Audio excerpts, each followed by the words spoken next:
अस्सलाम वालेकुम दोस्तों, एक बार फिर आप सबको हमारे यूट्यूब चैनल सीख लो में खुशामदीद।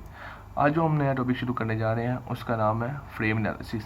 और इस वीडियो में हम जो टॉपिक्स डिस्कस करेंगे वो है what is frame, what is external and internal determinacy and indeterminacy and some problems on external and internal determinacy. तो सबसे पहले हम डिस्कस करते हैं कि फ्रेम क्या है। A frame is a combination of beams and column. क्या कम्बिनेशन होता है कि इसका बीम और कॉलम का जो कि कनेक्टेड होता है, बाजू का रिजिड और पिन कनेक्टेड से रिजिड होता है, फिक्स कनेक्टेड पिन रिजिड या पिन कनेक्टेड से, और last arrange in the manner of rectangle and triangle, जिसको हमने बीम्स और कॉलम को ट्रायंगल या रेक्टेंगल मैनर में अरेंज किया होता है। जैसे कि नीचे एग्जांपल शो की गई है ये, तो ये क्या है कॉलम और ये क्या है बीम, जिनको हमने कनेक्ट किया हो गया है एक दूसरे से। ये कौन सी जॉइंट है, फिक्स जॉइंट है। तो ये combination of beam and column either connected by a fix और rigid joint in the form of rectangle और ट्रायंगल मैनर। तो ये तकरीबन रेक्टेंगल बन रहा है।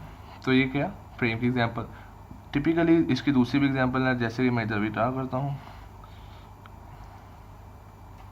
जैसे कि ये हो गई एक एग्जांपल, एक बीम एक कॉलम और नीचे फिक्स। अगर हम एक और डिस्कस करना चाहें इसकी,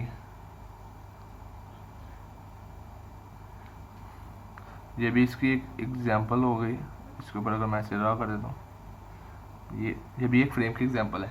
अब ये फ्रेम हम जैसे मर्जी इसको ड्रा तो कर लेते हैं, पर इसका मेन मकसद होता है कि हमने फाइंड करना होता है कि ये डिटर्मिन है कि नहीं है।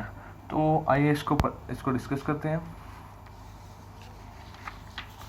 तो हमारा पहला टॉपिक, नेक्स्ट जो टॉपिक आया हुआ है एक्सटर्नल डिटर्मिनेसी एंड इनडिटर्मिनेसी।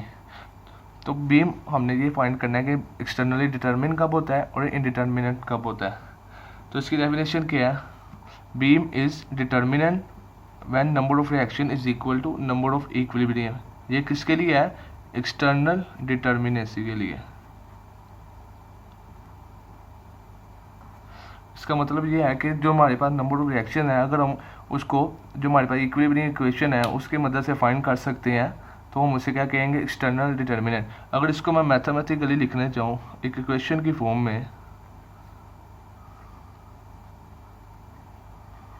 तो मैं लिख सकता हूँ R इज इक्वल टू 3।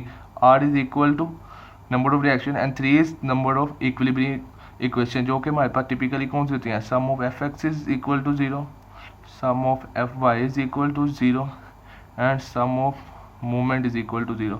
तो ये कितनी इक्वेशन हो गई, 1 2 3। अगर हमारे पास जो नंबर ऑफ रिएक्शन है 3 के इक्वल होंगे तो वो एक्सटर्नल डिटर्मिनेंट होगा। अगर रिएक्शन ज़्यादा आ जाते हैं 3 से तो वो एक्सटर्नली इनडिटर्मिनेंट हो जाएगा। और आपकी इन्फॉर्मेशन के लिए बता देता हूँ, अगर लेस देन 3 आ गया तो इसका मतलब क्या है, बी फ्रेम हमारा अनस्टेबल है। ठीक है, तो एक्सटर्नल डिटर्मिनेंट कब होगा, जब number of reaction easily find कर सकते हैं नंबर ऑफ इक्विलिब्रियम इक्वेशंस के जरिए। अब इस पे क्वेश्चन है, find beam is externally determinant और नॉट। तो आपने सब बस इसमें से फाइंड करने हैं रिएक्शंस कितने हैं, इसके रिएक्शन। तो ये फिक्स पोर्ट है, फिक्स पोर्ट पे 3 रिएक्शन होते हैं, एक वर्टिकल रिएक्शन, एक हॉरिजॉन्टल रिएक्शन और तीसरा मूवमेंट। तो ये 1 2 3, तो नंबर ऑफ रिएक्शंस कितने हैं आगे 3, जबकि मेंबर कितने हैं, मेंबर की तो ज़रूरत ही नहीं है हमें, सिंपली ये इक्वेशन अप्लाई करें। तो यहाँ से देखें R इज इक्वल टू 3 आ रहा है, इसका मतलब क्या है, बीम हमारे पास एक्सटर्नली डिटर्मिन है।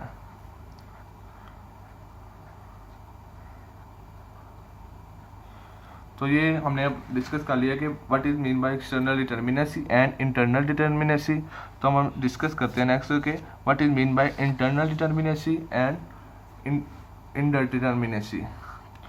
तो what is the definition, number of external reaction and internal forces can be calculated with the help of number of equilibrium equation. This is for the internal determinacy. इसका मतलब ये है कि हमारे पास जितने भी एक्सटर्नल रिएक्शंस हैं और बीम के अंदर जितने भी फोर्सेस प्रोड्यूस होती हैं वो बेसिकली 3 होती हैं। इंटरनली जो फोर्सेस होती हैं मैं लिख देता हूँ, इंटरनली फोर्सेस 3 होती हैं। एक होती है पहली शेयर फोर्स, दूसरी मोमेंट और तीसरी एक्सियल फोर्स। अगर हम ये तीनों फोर्सेस और जो एक्सटर्नल रिएक्शंस हैं उसको हम फाइंड कर सकें इक्विलिब्रियम इक्वेशन के ज़रिए से, तो हम कहते हैं कि बीम इंटरनली डिटर्मिन है। अगर नहीं कर सकते तो इनडिटर्मिनेंट। तो इसको अगर मैथमेटिकल फॉर्म दूँ तो ये कुछ हिस्सा बनेगी 3m + r = 3j। तो यहाँ पर m क्या है, मेंबर्स ऑफ बीम,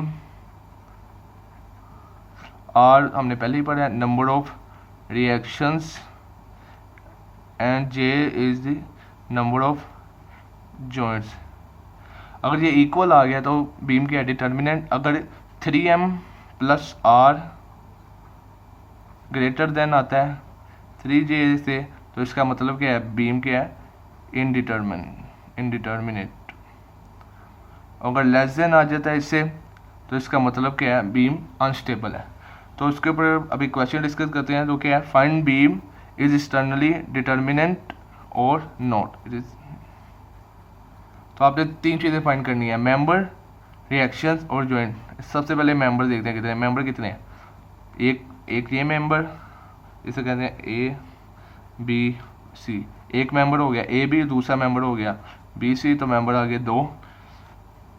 दूसरा आगे ज्वाइंट कितने हैं, तो ये 1 ज्वाइंट, ये 2 ज्वाइंट और ये 3 ज्वाइंट। ज्वाइंट कितने आगे, 3। अब हमने फाइंड करनी है रिएक्शन, तो ये सेम पिछले वाला सवाल है, एक अपवर्ड रिएक्शन, एक हॉरिजॉन्टल रिएक्शन और एक मूवमेंट। तो रिएक्शन कितने हो गए, 3। ये वाली इक्वेशंस अप्लाई करें। Question number 1 apply 3m + r = 3j। तो मेंबर कितने हैं, 2, ये आ जाएगा 6। रिएक्शन कितने हैं, 9। ज्वाइंट कितने हैं, 3 × 3 9। तो 9 = 9। इसका मतलब क्या, बीम जो हमारे पास ये गिवन है ये इंटरनली डिटर्मिन है। तो ये था आज का हमारा टॉपिक। उम्मीद है आप सबको समझ लग गई होगी। अगर किसी भी चीज़ में कोई परेशानी होती है तो आप इजीली हमें कमेंट सेक्शन में ज़रूर बता सकते हैं।